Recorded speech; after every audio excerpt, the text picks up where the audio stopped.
40-year-old guys are not good specimens either. We're not. Like, I have a friend who has a lot of young girlfriends. He always goes, and he goes a little too, they're too young. And it's not okay. You know, he brings them around and you're like, dude, don't. Like, literally point at her face and go, don't fuck her. That's awful. Because, and she's like, just bad, you know?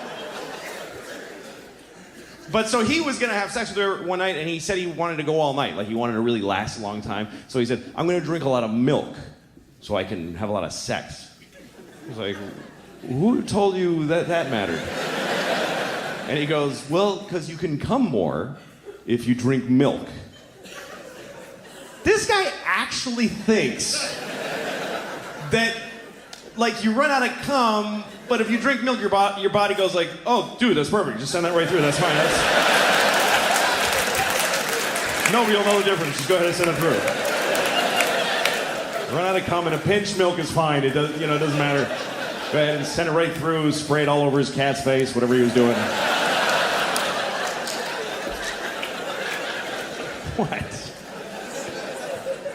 I'll come on my cat's face. If she's watching, she's gonna get a face full of cum. She knows that by now. She knows. It's her fault now. Come on my cat's face once, shame on me.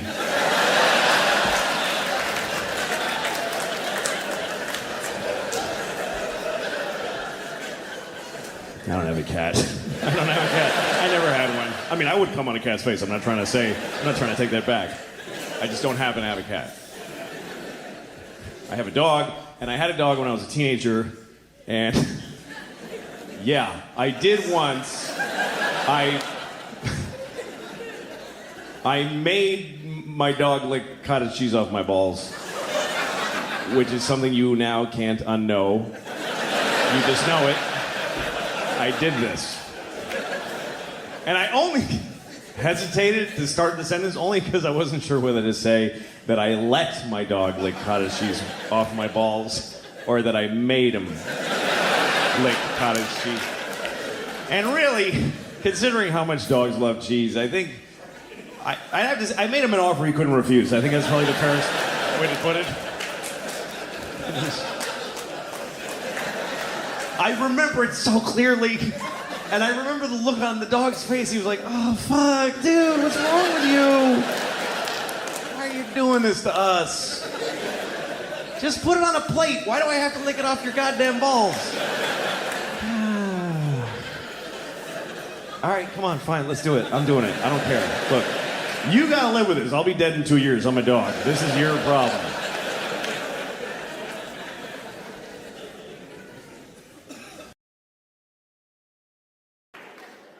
I envy transgender people, though. I do. I know it's a tough road, but I envy them on this level, that they figured out what's going on with them, and they fixed it. What an amazing gift to know what the fuck is wrong with you.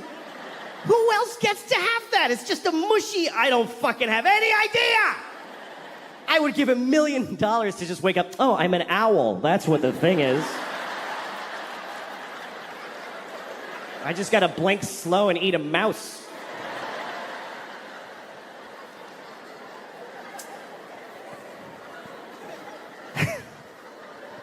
Because life is very confusing. Even I'm 49 years old and I haven't found a cruising altitude to my identity. I'm still fucking confused. I get new feelings and they upset me. I don't like new feelings. I want to know what I like and get it and just die. That's what I want to do at this point. Like, I have a weird relationship with this movie that's on cable sometimes. It's called Magic Mike. You ever seen this movie? Magic Mike. For those of you watching this on video many years from now, Magic Mike was a movie about male strippers, starring Matthew McConaughey and Channing Tatum. And it was a very different country when it was made from whatever you're watching. But anyway, we had a whole other thing going on. This building's not here anymore. But you're watching it on a dusty thing, and it's all rubble. And you're watching this. I don't know why you're watching this out of everything. But when things were real easy, we made movies like Magic Mike. It's just a nice movie about men who strip. And every time I'm flipping around and it comes on, I always stop. And then I play a little game of chicken with this movie. I stop because it's a good movie. It's well made, directed by Steven Soderbergh, good director. And so I get into it. I get into the story, and then they start stripping. And then I start having all these feelings. My face gets a little hot. At first, I just get hostile for no reason. I go, fucking hate. But then there's one part of the movie that I like. I have a favorite part of Magic Mike. So I always stick around for that part. It's the part where Matthew McConaughey, he's wearing leather pants, no shirt, and he goes, "The law says you cannot touch, but I think I see a lot of lawbreakers out there." Like, it's that. It's like perfect. It's the way he rolls out of him. I think I see a lot of lawbreakers out there. I just really like that. I like it. And when the movie comes on, I'm always like, all right, let's get to where he says that. And then he says it, and I'm like, fucking good, it's really good. I like it a lot. Here's how much I like it. I don't really do impressions, and I kind of nail that one because I think about it all the time.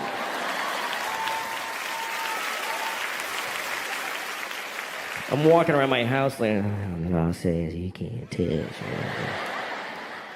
Law says you can't touch. and I go up to my dog, But I think I see a lot of lawbreakers right here. I like that part. And then after he says it, all these strippers come on, Matthew McConaughey, all these strippers, Channing Tatum comes out, fucking...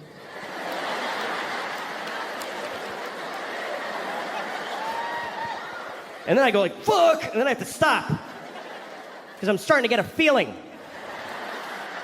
I'm just starting to get like a feeling. It's not a boner. It's not a boner. But I can feel my dick starting to turn over a little bit.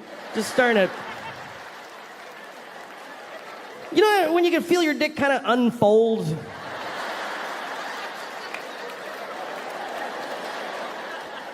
It's like a pool toy that's been blown up for a while. The wrinkles are starting to come out. It's taking shape. It's like...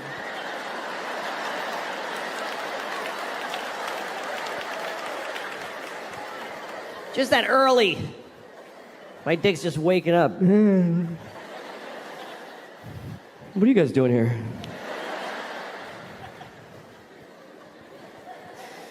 Anyway, I've never watched the whole movie. I've never seen Magic Mike in its entirety because I don't want to see it.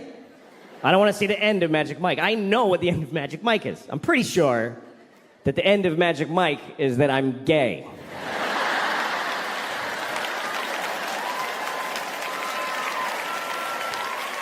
Pretty sure that's how it ends. I don't want to see the ending. I want to stay like this. You know why? Because I'm 49 years old. I don't want to enter the gay community now. This is not the version of me that's going to have an awesome time as the new gay guy. So fuck that. And that's my right, by the way, because that's about me. That is my life. I would never discriminate against another person for being gay. I wouldn't dream of it, but I have every right to oppress and discriminate against my own possible budding homosexuality. That's mine to just violently push down. Like it's a dude I'm trying to make blow me right now.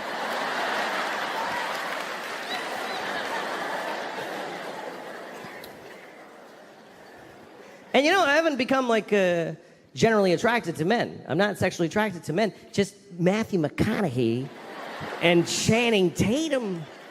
Those two guys? Fuck. Seriously. Matthew with his like leathery skin, he's like, just fucking sexy. And Channing, kind of dumb face, like oh shit. Oh, fuck. I like it. But men in general, I'm not into it. It's just these, you know what I think it is I'm only gay for the best. I'm top shelf gay. I'm not retail gay, you know what I mean? I'm not off the rack gay. I'm not gonna go to J.C. Penney's and suck a bunch of dicks. I'm gonna go to Neiman Marcus and get the signature collection. Platinum dick. The best. The best dick. Because I'll try the best anything. If it's the best one, I'll try it.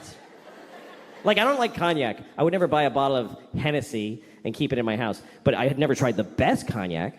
If somebody was like, would you like to try this cognac? This cognac was 500 years old, 300 years ago. Like, yeah, fucking give me that. When you go to, like, if somebody asked me to go to a Kenyan restaurant, I don't want to go to a Kenyan restaurant. I know all the foods that I like. But if somebody was like, this is the best Kenyan restaurant, it takes 6 months to get a reservation, I can get you in, they fly live turtles in. And you bite off its screaming face while it's alive. And every turtle you eat is the last of his species. Can't wait to eat that fucking turtle. I'm gonna end his people with my mouth. The best, I'll try it. If somebody was like, we have a guy here, he has the best dick. The best dick ever. His dick has been soaking in olive oil since he was 5 years old. We've been feeding him nothing but butter and penises his whole life. He is the best dick, and you can suck it right now.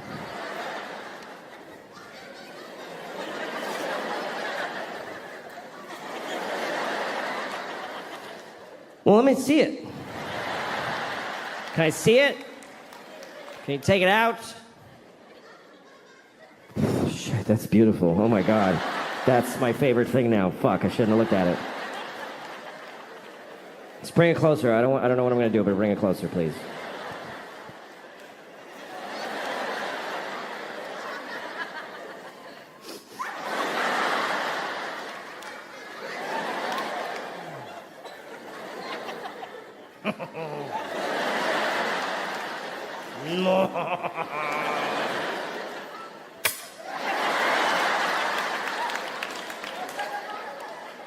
I think at that point you put it in your mouth, right?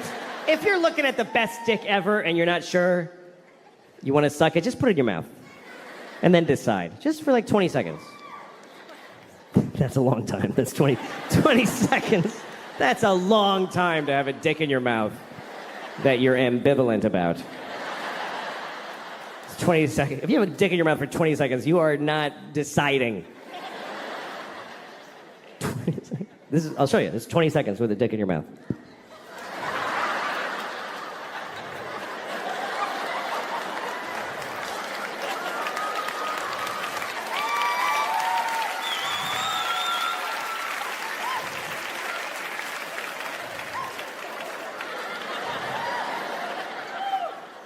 Nah. Yeah. I decided not to suck that dick. That's been in my mouth all day. Must be awful to be other kinds of stuff. You know, I'm glad I'm this. This is a pretty good deal when you consider the alternatives. Anything else, any other kind of thing, you're in the food chain. You're in the food. We are out of the food chain. I don't know if we fully appreciate the fact that we got out of the food chain. That is a massive upgrade. Because for every other living thing, life ends by being eaten. That's how all life ends, is every single life except human life. Every life ends like this. Ah! Ah! Ah!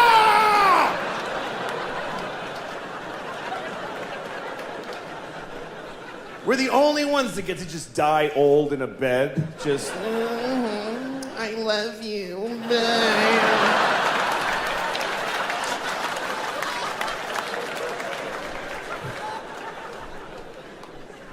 I mean, imagine if we were still in the food chain on top of everything else. Imagine if we were in the food chain. It would just be another thing you gotta deal with.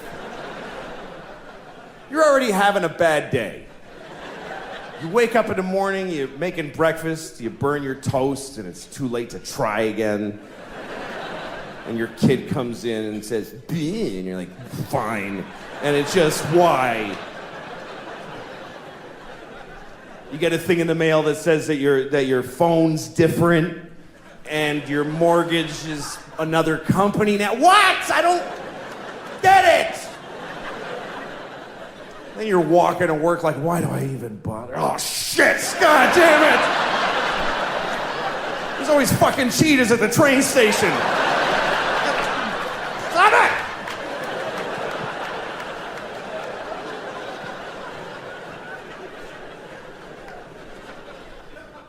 Do you think that sharks would be embarrassed if they knew that we could all see their fins sticking out of the top of the water? I think they'd be bummed, because I don't think sharks are aware of that at all. I think sharks think they're slick. They swim around like, hey, nobody has any idea who's down here. And we're all up here like, there's totally a shark right there.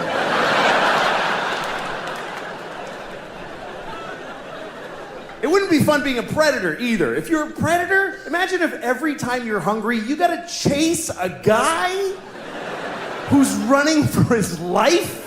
You gotta, come on, dude, shit, get over here. And just hold him down and bite his neck till he shuts the fuck up for a minute. So you can just sit there and eat his stomach before you go to work.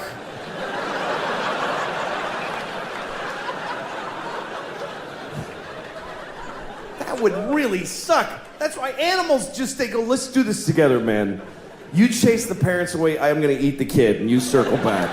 That's why they do it like that. Fuck it, I'm eating babies. This is bullshit. Do that anyway. To read about you is to know that nothing, even close, is as important as your children. Yeah, easily. Being a dad that's the most important job. And what did they think of the comedy? Did they love it? Did they say, it's not me, Dad, it's funny how you use us, but it's not me? Well, the stand-up that I do, I've changed the way I talk about my kids just because I like sharing my stand-up with my kids. I like showing them what I do. Yeah. And, you know, the first time I ever showed my oldest daughter a bit I used to do about hide and seek, playing hide and seek. Yes, tell me that story. With her, and it was about getting really frustrated that she would hide it in plain sight, literally, and I would have to pretend she wasn't, that she was hiding better. And on stage, I would say what BS this was because she's, I mean, I have to pretend she's good, and I would rail about it and get angry. And I showed this to her when she was, I don't know, 6, and she laughed a lot because her younger sister.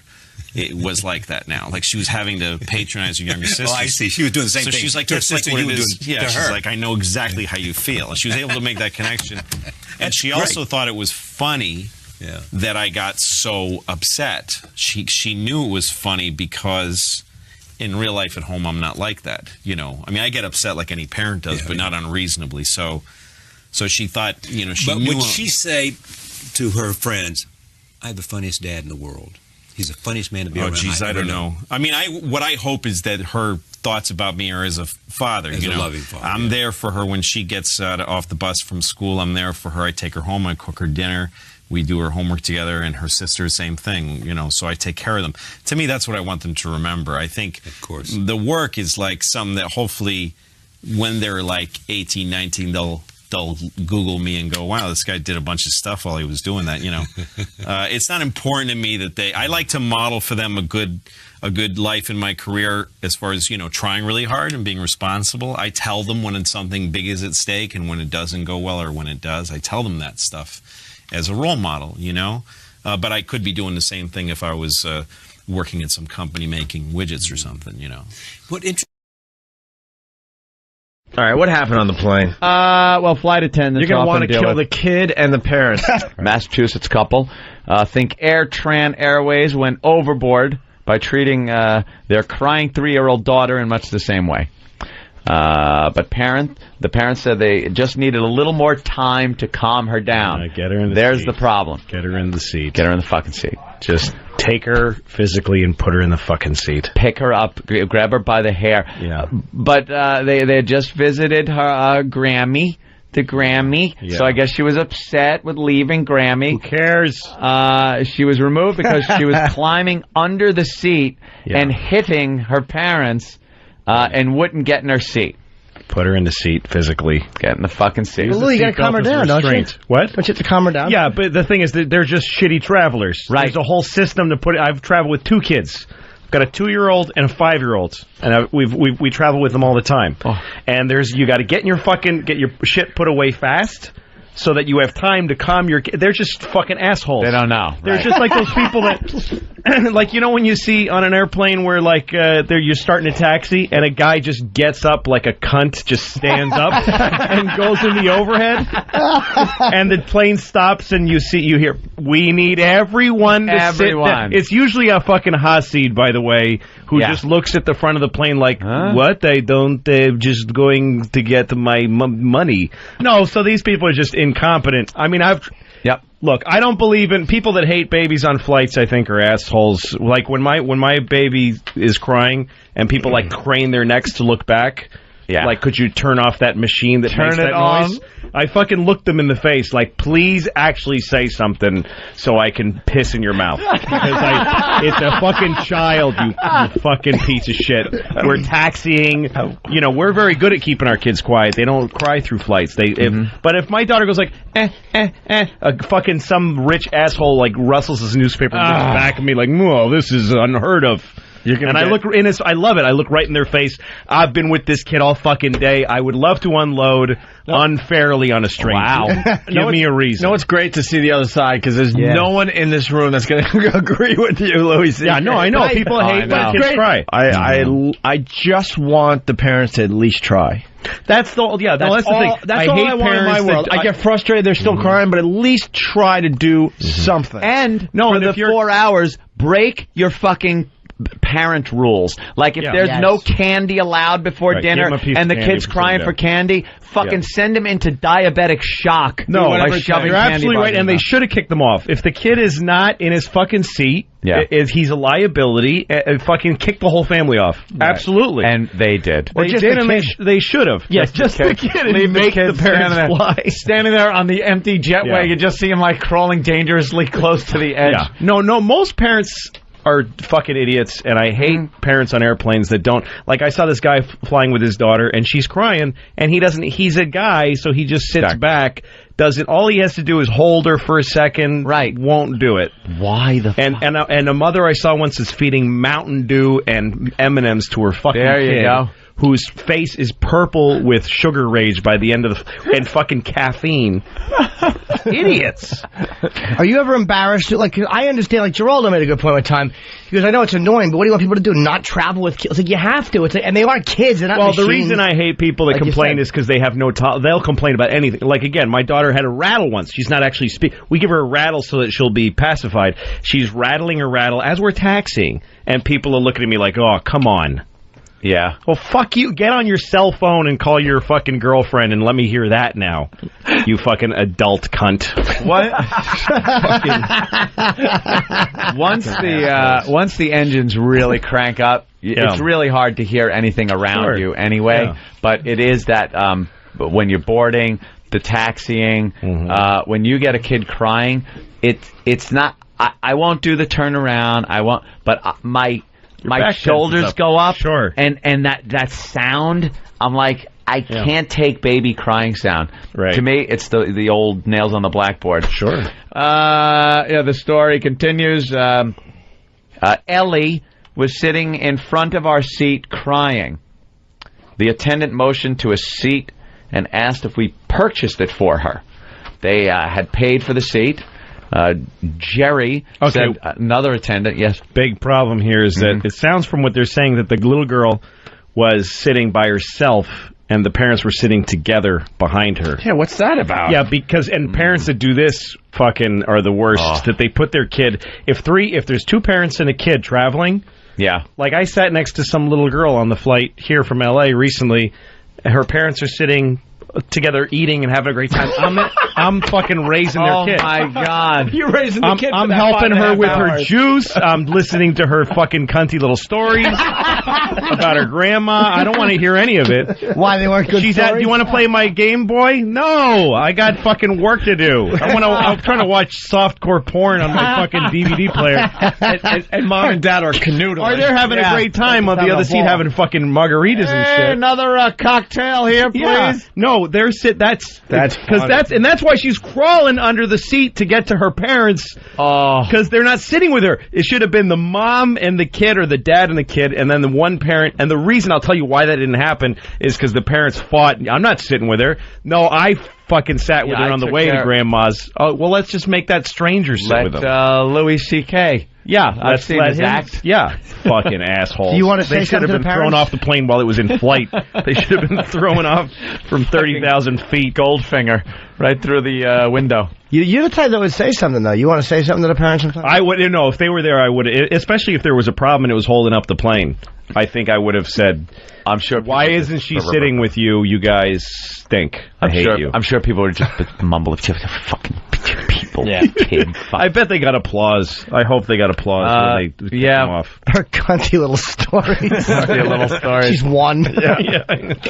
Julie said she asked the attendants if Ellie could sit on her lap, but they said no. The family flew home the next day. I think the kid just crawled out of her seat and was sitting on the floor in front of her parents. She was climbing under the seat and hitting her parents and wouldn't get in her seat. Ellie was sitting in front of our seat crying. Oh, so you're saying she's sitting on the floor? Maybe she was on the floor, like where you put your little fucking I'm enjoying my anger. I'm sticking with you stick with your story. It makes it a lot more fun. Well, get this. The family flew home the next day. The Orlando-based carrier reimbursed the family about $600, the cost of the 3 tickets, and offered them 3 round-trip tickets anywhere the airline flies. But it's too little too late for the Kulsas. The father said they would never fly Air Tran again. What a shame. Shouldn't have the first time. Let's go to Joe in Jersey. Joe? Hey. How's it going, guys? I was coming home from Florida. We were about to land into Newark, and my daughter was sleeping on my wife's lap, and the stewardess asked my wife to put the seatbelt on before we land, and my wife said, well, she's sleeping. Can we let her sleep? And the stewardess said, well, no, you got to put the seatbelt on. So my wife starts arguing with her, and she told my wife, but we will not land the plane. We're going to have authorities at the airport and let you do this. So the stewardess are pretty much assholes on the flight. Dude, you got to strap your kid you got it. No, it's the thing is. I know.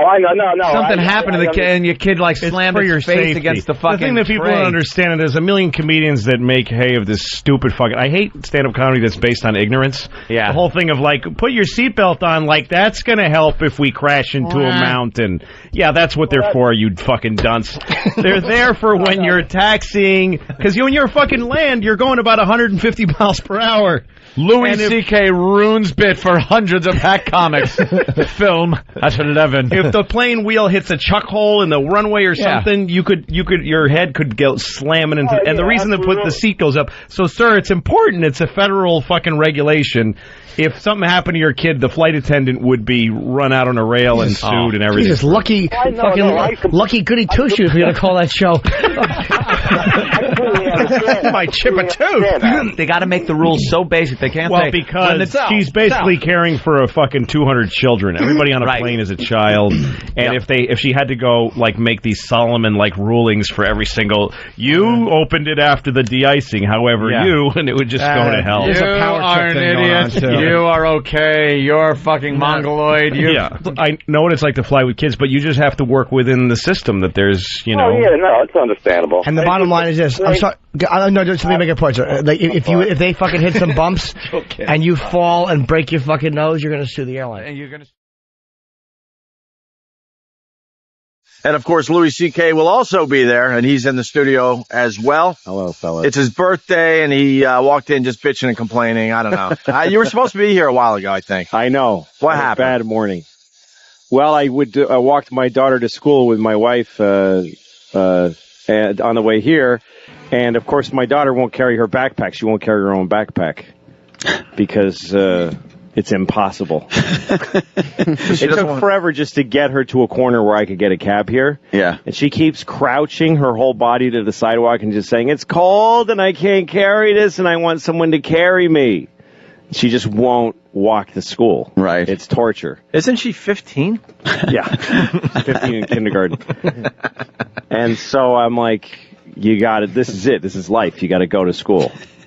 Just go. I didn't like it either. Yeah. And she makes me carry her backpack, and which I carry. There's no point to it being a backpack because I carry it. It might as well be a grown-up backpack. A briefcase. Yeah, exactly. Instead of a pink attaché case. Hello Kitty backpack. Aww. And so then I get to finally a corner where I'm soaked in sweat, and I get to a corner, and it's my birthday. Nobody cares. Happy birthday there. Whatever. Absolutely. Whatever. The whole my birthday thing stopped at very early in the morning. Few gifts, forget. So then I get in a cab, and I get here. As soon as I get here, I realize I have her backpack. Of course. Oh boy. But now, how is she going to get any kindergarten work done without all of the tools that you need to take with you? There's nothing in What the is in there that she needs? There's a folder in which they put notes for us. That's all. For you. It's her backpack is a mail bag for us. Yes. That's all it is. And there's a water bottle, a little pink water bottle, which is there because they don't give them water in the public school. You got to send them with water, or else they die. They just dehydrate. Yeah. So my wife, I called her because I had my phone off this morning. So I called her to say I have her. She goes, I know you have her backpack. She's crying. Come back and bring it. And I'm like, I'm at work right now. And she says, so come back here and bring her backpack. So? Yeah. That's not a thing you can say so to. So once somebody here is being very nice from your show and going to bring it down to the school. But I called her to tell her that. And she's like, yeah, fine. So it's not my birthday anymore. It stopped being my birthday. So That's it. I evaporated my entire birthday goodwill. But your wife is now mad because you're not bringing the backpack to your daughter. Even though you're making arrangements to have it dropped off. Even though I'm making arrangements to have it dropped off, and I'm here doing what I do professionally. By the way, make sure we know who's bringing it, because there are a couple of people on our staff that aren't allowed within 100 yards of a school. Yeah, I know. I thought of Depending that. on their criminal past or what they're carrying on them. Who's bringing it? Who? Right, cool. Not Pat Duffy. He's the one, that probably can't go near a school. Yeah, the fellow who brushed his teeth with dog poop. And got thrown up in the face. Yeah. He actually has a further education already. Wait, that idiot. You forgot about should just stop in there, maybe learn something. Happy birthday, Lou. Oh, thanks, Hope you're fellas. dead before the next one. You and me both, my friend. That must have been a nice birthday for a couple of years, September 12th. Yeah. Oh, yeah, no. Hey, happy birthday. Oh, did you? No. The tragedy. September 10th, we had my birthday party early because I was flying to L.A. on the big one. Yeah. And I flew the night before to L.A., but we had a big birthday party for me in our backyard, and my wife got me a piñata, which we... Oh, look at that, traditional. The head of that piñata still hangs in our backyard. Really? It's just this symbol of the last normal moment. Oh, yeah, of our lives. It's just this withering... Or you're just a lazy Mexican. Who doesn't clean up his piñata. His own yard. I bet you got some this morning, though, right? A little birthday? Somewhat. Somewhat. You know how it is on the old birthday. You're going to need to go beyond innuendo for me to understand, because I didn't get nothing on my birthday. No. I got a pen. A nice pen? It was a nice pen. Just a cross pen? Yeah. There are nicer pens. A cross. A pen on your birthday is good if it's sticking out of a vagina. When you get it. Hey, you can't say that. But it's but it's Wednesday. So you can't say that Wednesday. Can we get Pat Duffy on the phone? I want to see how the backpack thing's going. Well, he hasn't left yet because I got my wife. Oh, here she is. Hold on a second. All right. Oh, boy. Hey. So.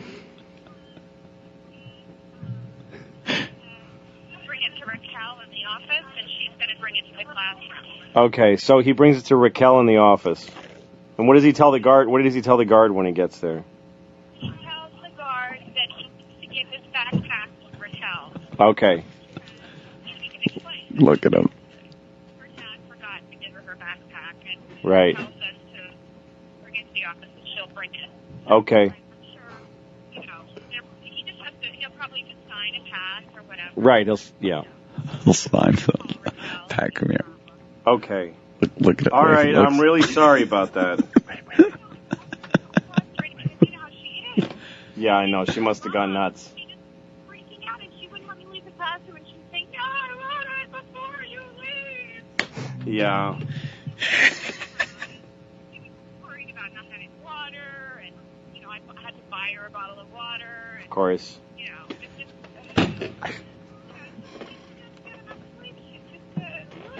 I know. I know. Thank you. I'm really sorry, and I'll call you after radio. All right. Bye. Oh, wow.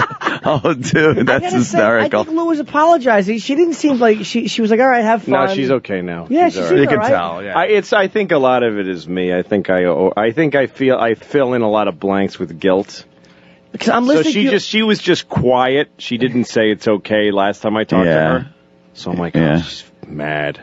But she did have to explain to you the misery of the whole thing and how she had to get her the water and how she was crying and everything. Yeah. That's just a that was good. Yeah, she didn't say me that. I like that. And no happy birthday. No, there's not a... No, I love you. Oh, by the way, happy birthday. No, I love you. Happy birthday. Hey, have fun. You were looking at Pat Duffy, though, and laughing. I'm laughing that he this has is to the go to guy. public Dude, school. he's got his forearm tat. Yeah. He's wearing his Honest Abe Lincoln beard. Yeah. His Amish beard. Oh, yeah. He's got a Frank the Tank shirt on with a picture of a tank on it. Yeah, so you're going to an elementary school to deliver a pink Hello Kitty backpack to a kindergartner right now. Yes. Yeah. You need to see a woman named Rachel. He's taking it to Rachel. Raquel. Okay. Raquel, you Yeah. You weren't listening. Oh, my God, you weren't listening.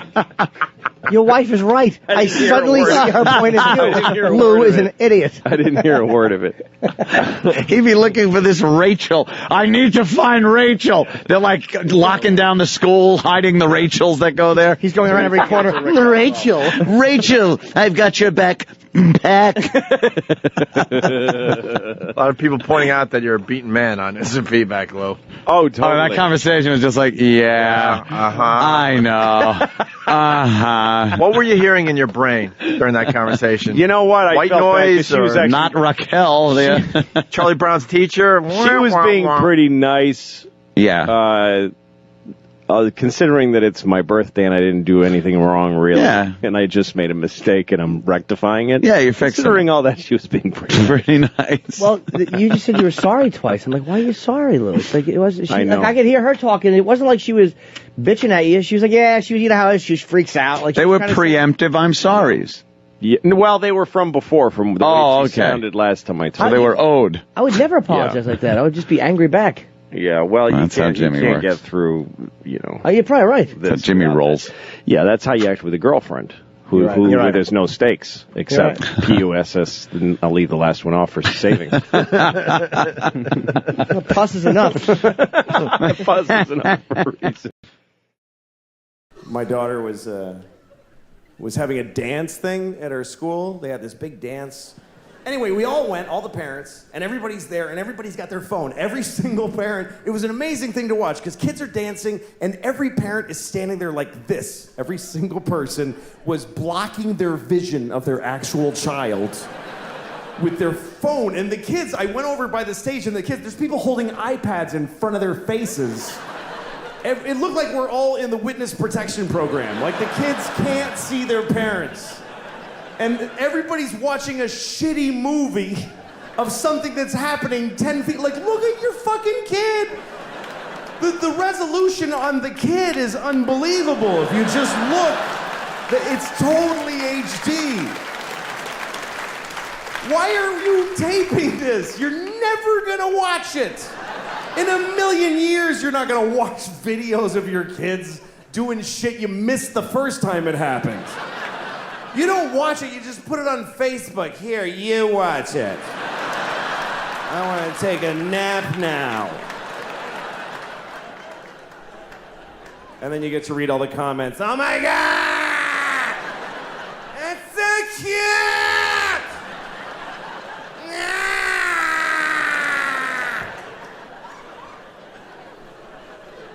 And guess what? They're not watching it either. They're not watching the video. These kids are dancing for no one. Nobody watches the videos on your Facebook. They see the first frame of a kid and they go, that's very nice. Okay, back to this.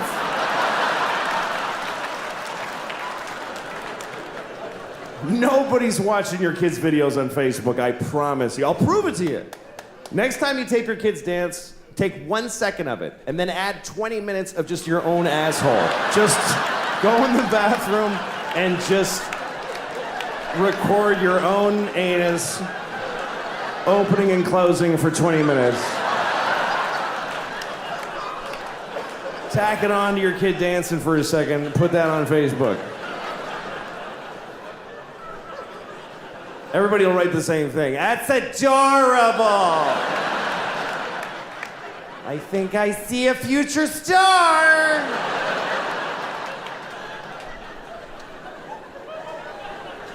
Don't tape shit on your... His thumbs and his fucking middle fingers are the same. Yeah, they're all the same size. weird. Like everyone else, the middle one's a little longer, and then If my kid drew his hands that way, I would fucking punch her. Learn how to draw, you stupid little cunt. What's wrong with you? That's not how you draw a human hand. I've got. What the fuck are you doing? I've got web hands that aren't connected. That's what it looks like. And he's a great golfer. I don't get it. Louis C.K. Little girl vagina smell. Yeah. But that was, you were describing that as a father, describing a stinky daughter. And smelly vagina of my I desperately wanted to ask a lot of questions about that. Yeah? 'Cause I've never heard that from a parent before, that you could smell. No parent would say it. They're Only fucking Louis liars. would. They're just liars. But you They're can tell in the denial. difference between the ass smell and that smell at that age. Of and all any that? person. Wow. Fucking vaginas have a distinctive odor. If it's her ass, she's gonna die soon. If her fucking ass smells like fucking rotted clams, I'm really the wrong. And did you have a clue? Something's really wrong. I had no clue. Not having any children or knowing any people with girls that I would be around while they're dirty. No. I figured it smelled like powder and shit. I didn't know what kids. I figured every kid smells good. I thought it when smelled you like have kids, I don't know. you're as a guy, your relationship to the vagina, it just changes completely. 'Cause Really? There's always this mysterious, beautiful little pouty thing that I'd only catch in glimpses in the dark. Maybe 3 times in 40 years. And now I got to clean shit out of 2 of them daily. I have to literally scrape shit out of my daughter's little red vagina a few times a day. A few times a day. God! Got to get in there with the wipey, make a corner out of it, and get the shit out of it. Holy Every time she takes fuck. a shit, it goes straight up her gun. God, I had no idea. It's true. You are the It's parents true. out there all nodding. I Wow. had Yeah, they're all going, yep. I had no clue. That's no what clue. it is. No, and the 4-year-old doesn't she doesn't, she is toilet trained, but she'll lay on the carpet spreading it out, like pulling it open like a fucking Holy hustler, like Marilyn Chambers, like fucking yanking it open and just going, man, like just lays there doing that. Why? Because that's what people want to do. I mean, that's the happiest I've ever seen any person. Is her laying on the floor pulling her vagina open for the world. And I look at her and I realize that's a human being. That's a human being being happy. And for some reason, that's not okay. And I have to like inhibit that so she won't be homeless. What do I have to get her to stop What do you doing mean, that. homeless? I want to put her up. Yeah, she continues doing that. She's going to be in a mansion somewhere. Yeah. What do you do? Because that's got to be one of those awkward things where you don't want to put too much emphasis on it. So No, you she can't go, freaks "Stop out. that, that's Yeah, dirty." stop that, filthy, Yeah. you animal. But you have to tell her that that's not right. So what do you? You have to explain to her calmly that vaginas, when held wide open, hurt people's feelings. Or, No, yeah. or you bring your wife in and go, why don't you start doing it? Yeah, exactly. Yeah, no, you just let her do it. Yeah, I have no reason to stop her right now. Yeah, people that's don't come just over that terrific. often, but she will. Like, she'll reach in her cute little girl underwear and scratch her asshole like a knuckle deep. Stick her finger in her ass in front of people and then smells her finger. She does that with no reserve. Shit, dude. Norton still what does the that. hell? Yeah. My ex-girlfriend used to do that. One time I caught her. Oh. She was sitting on her ass, and her legs were up, and she was sniffing her asshole with her finger. I'm like, what are you doing? Yeah. What are you doing? No, like I had this moment with that's what it is really like. Parents dress their kids up and bring them out in public so that we can all see how cute they are. But at home, it's just fucking disgusting. I was taking a shit the other day, and my wife was out of the house, so I have to shit with the door open. Because I have to watch my kids. Otherwise, I have to gather them in to watch daddy shit. It's the only alternative. So I'm shitting with the door open and watching my daughter, who's standing there in a T-shirt and no diaper. Occasionally we want to let her vagina breathe and not have all these American fucking products on it. And she's watching her from behind, and just a little dark spot just appears between her cheeks. And I didn't, honestly, for a second, I didn't realize what it was, because I've never just seen an ass shitting in the open. I know Jim is paid well for that. Jesus, yeah, you missed that out, pleasure. And then next thing I know, a fucking man-sized crap just fucking she shits on the floor, and then she slips on. Keep in mind, I'm shitting at the moment. She slips on her own shit, falls deeply into it, cracks her head. Now she's laying in her own shit and crying her eyes out because she got hurt. And I, with shit hanging out of my ass, I got to get up and waddle over. I got to do the penguin walk over and pick her up and comfort her. And we're both covered in my shit, her shit. The dog is trying to lick it up because the dog loves my daughter's shit. He tries to eat. And it. all of a That's sudden, what it's, madhouse. yes, that's my house. And they're speaking German. Tapes rolling. But this is the stuff that happens. This is a fucked. regular day. No, the most disgusting thing that happens is when we change the baby's diaper, and it's a big, just shit-piss diaper. And then the dog, if we don't throw it away immediately in a sealed container, the dog will find it and just fucking eat it and leave the residue all over the floor. Fucking chewed up shit piss diaper and the chemicals from the diaper. Like that? It's fucking rotten. How do you fucking live like that as a human? Just regretfully. I know, Regretfully. Just with a huge amount of regret. Like, I thought this would be a cool thing, having kids. No, I wanted to say, though, I can totally relate with you about the vagina issue, because I've wiped shit out of my daughter's vagina numerous times. She's 4, and I still have to get in there once in a while to fucking, when she craps herself with these 8-inch freaking long logs. That's what you're telling your wife? That's the thing. Is you got to, if you're father, you should change diapers from the. You should change diapers from the beginning. That's the trick. Because when you first get diapers, they have the meconium, which isn't really shit. It's just this black sludge that comes out of their ass when they're first born. Sludge. And then it starts getting a little fetid. Yeah. You work up to it. You start mixing some other ingredients in there, right? Because I went on the road for a while and I went away from it, and my daughter kind of turned the corner on me, and then I come back, it's a guy's shit.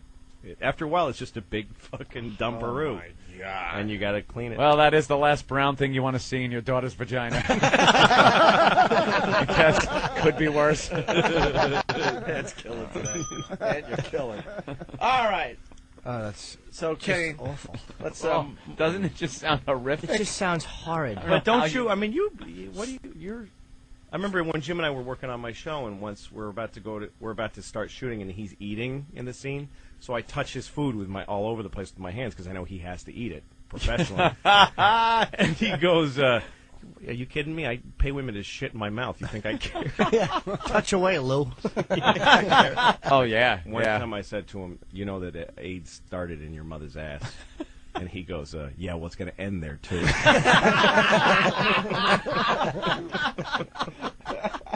And then the bell rings. Louis C.K. again.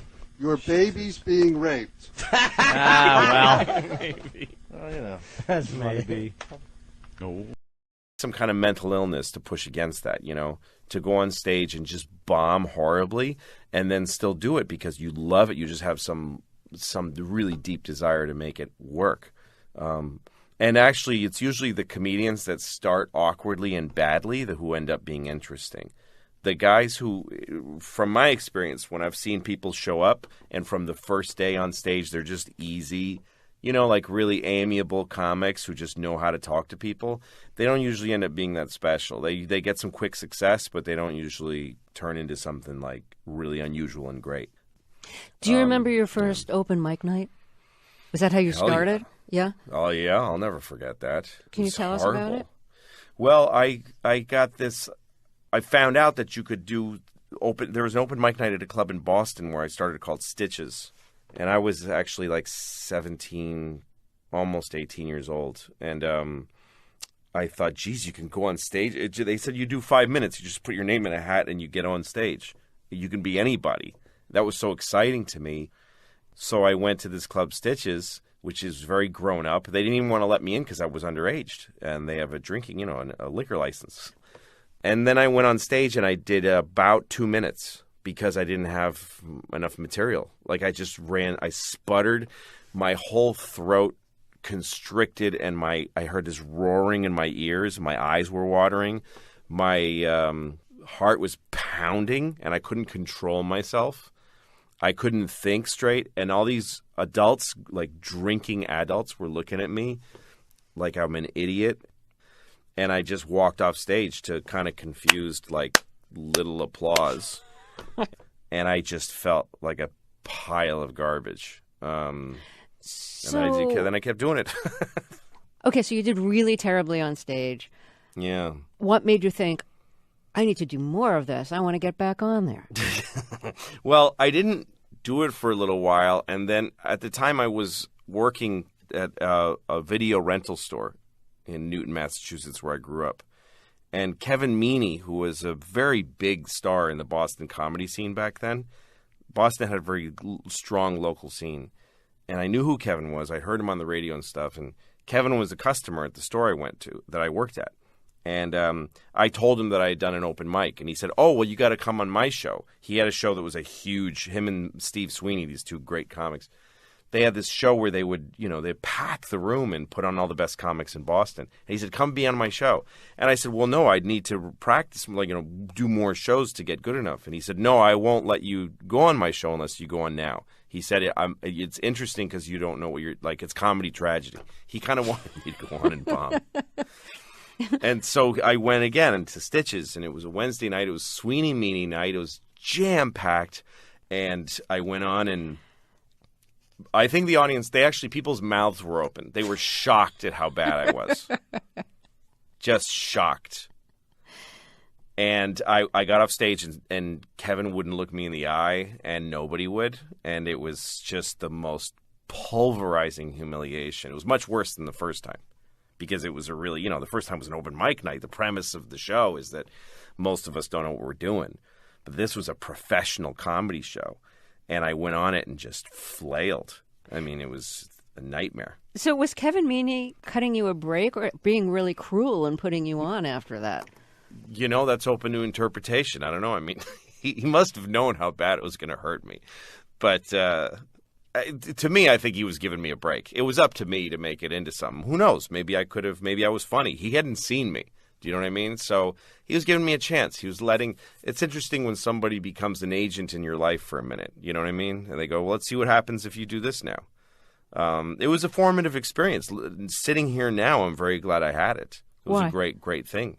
Because it gave me a really realistic, shocking picture of what I was facing. That show that I did and that audience and that night, that was still the terrain that I work at today. I think if you're just looking for easy ways or you're looking for victories through life, I don't think you're really getting much out of it. I think you have to, if you really know how hard stuff is, and despite that you extract some tools out of yourself, it's better for you. And the next time I went on stage, I was very wary. So what was the first time when you felt like you started to understand who you were on stage and like what your onstage personality was going to be? What your, persona, if I could use that word, was going to be. Like what the stage version of you was going to be. The first time I went on stage, I did kind of offbeat and weird jokes just because I thought that you might as well try being more like what makes you laugh. I did really well. My third time on stage, I had really big laughs. And other comedians came up to me and said, hey, you're funny, you got something. And I was so excited that I had a little foot in the door that this is something I could maybe do. And I thought it's me being kind of weird the way I am in real life. I like to say things that don't make a whole lot of sense or surprise people a little bit. But then I got seduced by getting big laughs. And then I just started once you get laughs, you're like, oh, I'll do anything for that feeling. That feels really good. So then you start thinking it's just jokes. So the first time you were on stage and started doing jokes where the comics were coming up to you and saying that was good, you've got something. What were you doing? What is it that you were doing on stage that they had a positive reaction to you? I was doing more kind of contemplative, weird jokes. I don't think I did things that were self-reflective. I did things that were just like, well, one of the bits was about street signs that I thought they should be punctuated because I got confused by them. Like signs like "No, you turn," drive slow, children, that kind of thing. It was just taking these street signs and reimagining them. And that was an offbeat, funny, silly bit, and it made people laugh, and that's the only one I remember from then now. When did you start talking about yourself, being self-reflective as you described it? I think when I don't know, once I was in my 20s, I had grown up so much on the road because I started doing stand-up so young. I didn't go to college. So my formative years were being on the road, which meant I had a lot of embarrassing sexual stories because I didn't have a girlfriend all those years because I was on the road. I was traveling everywhere. And also I was doing a very unusual thing. I was doing stand-up when most people my age were in college. So I was an odd fit with everybody around me. So I started telling stories that were like confessional about strange sexual situations I'd been in. I think that's when I started to enjoy confessing and putting myself out there.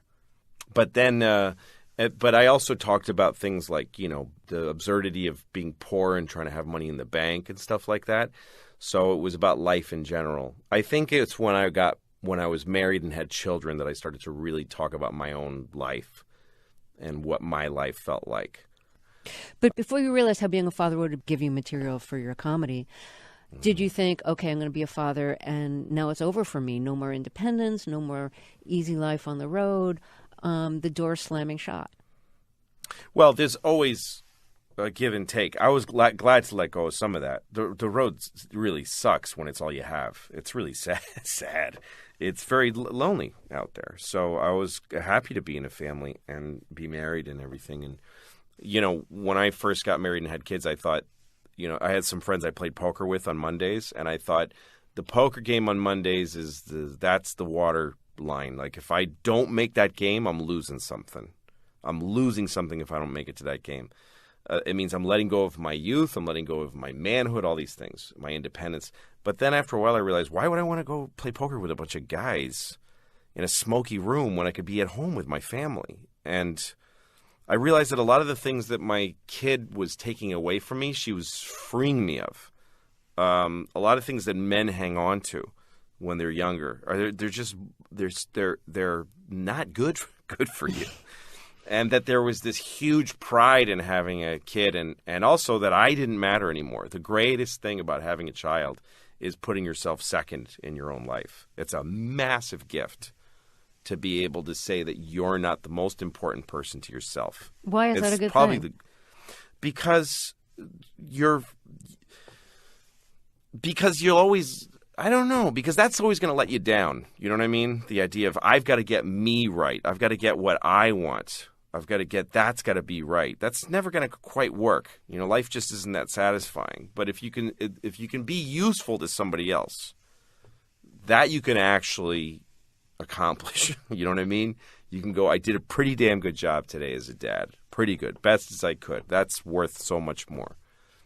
I saw a movie once where Spencer Tracy catches this woman about to kill herself. It's a pretty dark movie for the time, but I forget the name of the movie. But Spencer Tracy's on a boat, and he sees a rich young girl about to throw herself off the boat because her fiance left her for another woman.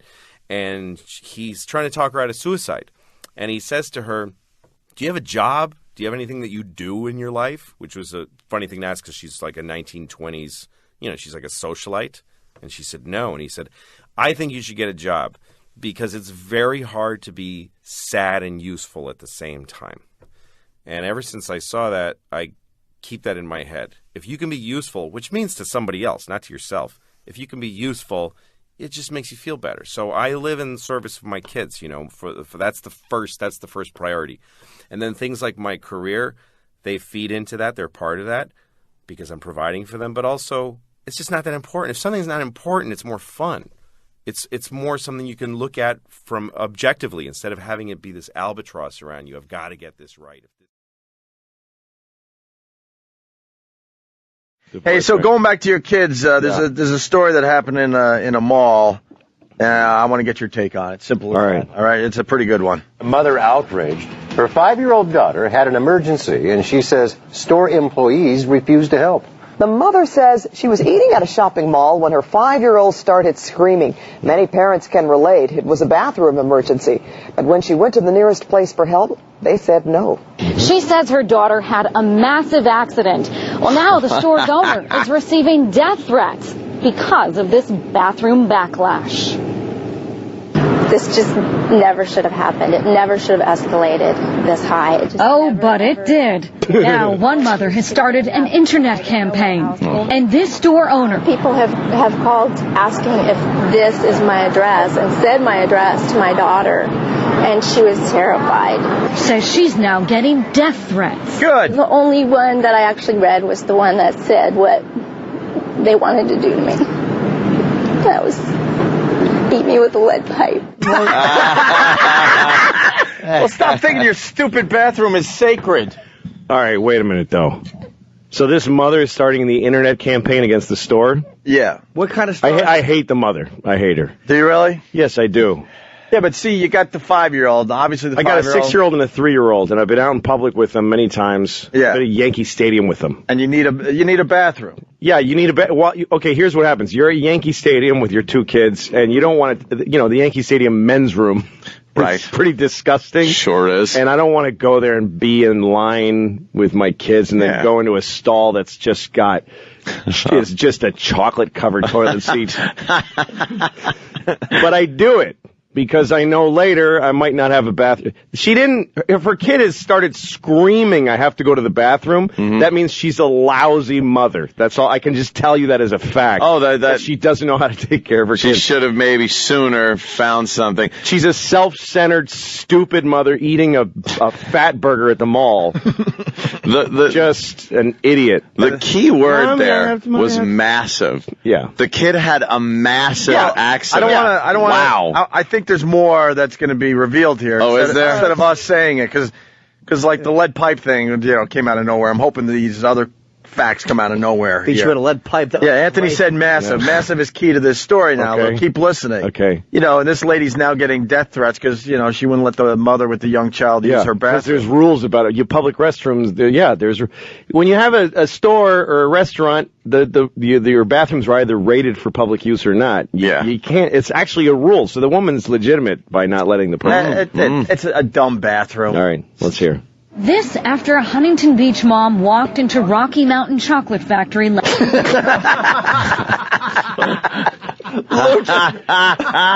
C.K. just did a spit take. Come on. No way.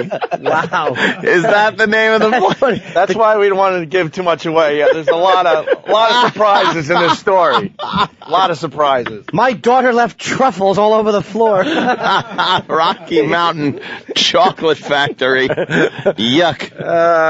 Just let her drop one on the wax paper next to the other ones. Right. Let Lucy wrap it up after. Yeah. Cool, no. This after a Huntington Beach mom walked into Rocky Mountain Chocolate Factory last Thursday. She was carrying the child and she came running over here and she's saying, my 4-year-old, she has diarrhea. She needs to go to the bathroom. My 4-year-old, what is it with saying my 4-year-old twice? Probably so they would know it wasn't for her. Right. Yeah. I get it. No, she had diarrhea. It's not her kid. Oh, how great is this? All right, go ahead. Chocolate Factory. Diarrhea. It's the best day of my life. This is fantastic. Cha-cha-cha. Over here and she's saying, my 4-year-old, she has diarrhea. She needs to go to the bathroom. Owner Bonnie Overturf wasn't there at the time. She says her employee instructed the mother to go to the public restrooms around the corner, a policy Overturf has advised all employees to follow. Per health department regulation, no person not working with the food can come they have diarrhea and be that close to the food. But on a blog, the mother wrote, I beg them to have a heart, that she was only 5. But by that time, she had lost it all over herself and me. I beg you to have a brain, idiot. The bathroom's around the corner. It's around the corner. Just You're go. in a mall. There's bathrooms around the corner. You don't Stop go into arguing. a store. If you're in a mall, you don't go into the chocolate store to use the bathroom. The Rocky Mountain Chocolate Factory. No, moron. I don't. You know what? You gotta let the mother use the dumb bathroom. I hate these. Yeah. They're scum. Just the way they would make, knowing it's a little kid and they couldn't give the kid a break. It's like, so what? The mother's stupid. You're gonna make the kid pay? That store sucks.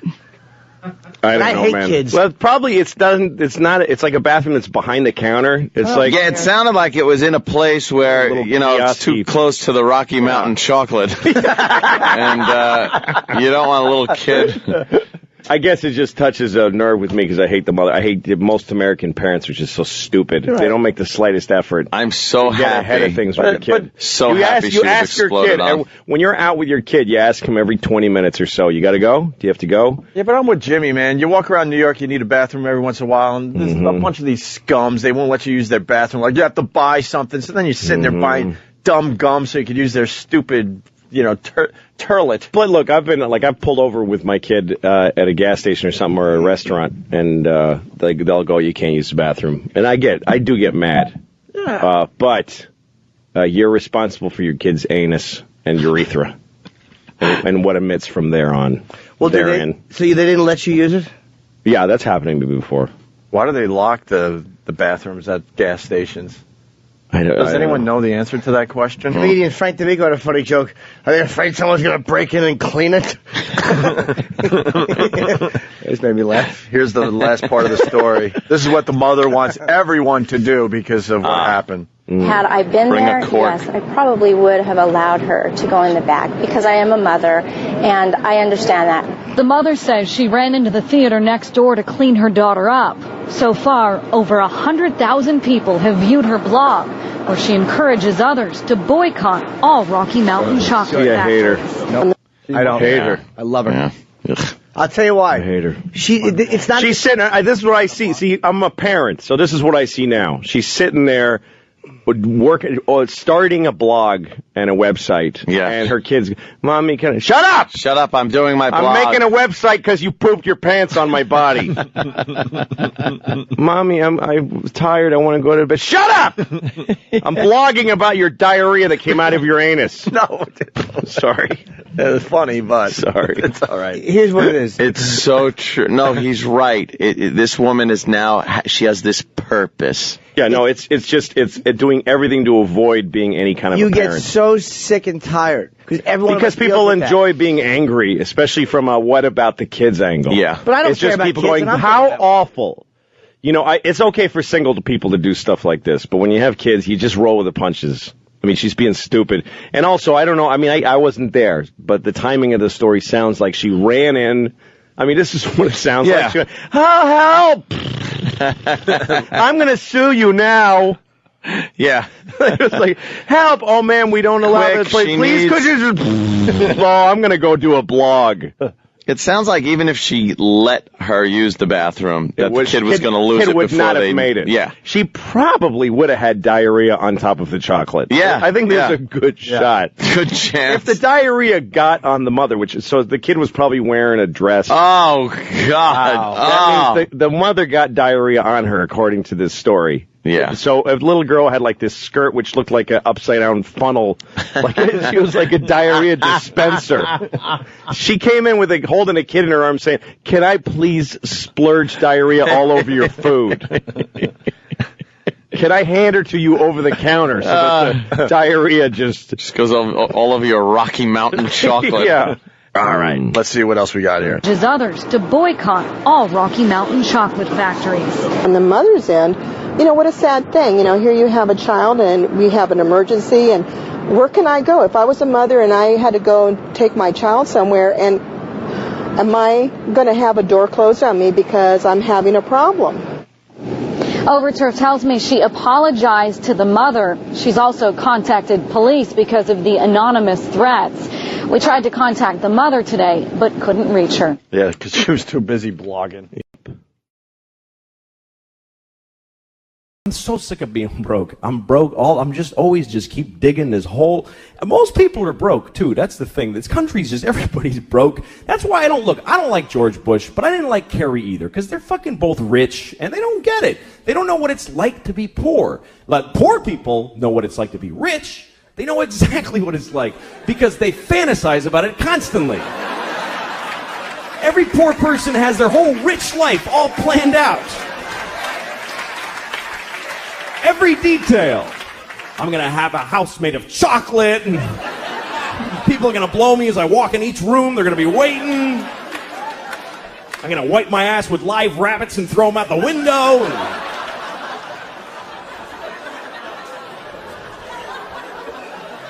Got it all worked out. But rich people don't fantasize about being poor. Why the fuck would they do that? I'll have to take the bus everywhere. Yeah!